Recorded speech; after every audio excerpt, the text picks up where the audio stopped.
He whakanui I ngā nohi kua eke ki te toru tau te pakeke, te ia o tētahi hui I whakahaeretia ai e ngā kōhanga reo o Harataunga I te awa Kairangi I te rānei. I haere atu tā mātou karere a Joe Glenn ki te mātakitaki I ngā mahi.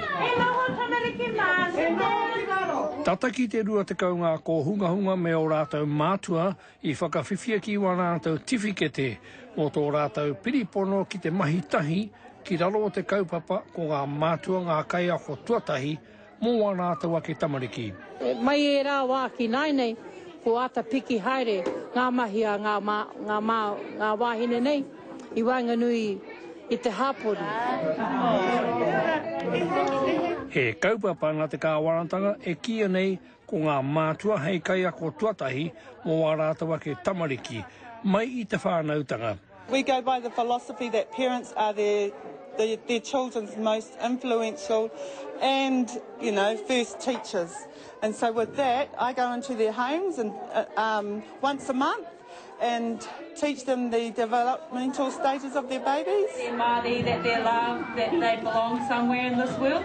E haraku ngā whānau Māori anake I whakahonoretia I te rānei. Engari mō ngā mātua Māori, ka hore he kaupapa I ko atu, hei awhi ngā māma hou me wa rātou pēpi. Mai tāna whānautanga, ka hara mai tamaua kai āwhina, tōna rā tuarua, ka hara mai ki te awhi, ki te manaki a māua, iāhau, ki te tiaki taku pēpi, mai taua wā taino ki tāna rā whānau tuatahi, ka uru ki roto I te kohanga reo.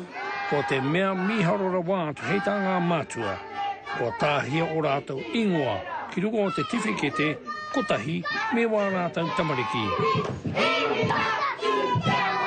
Joe Glenn, Te Karere.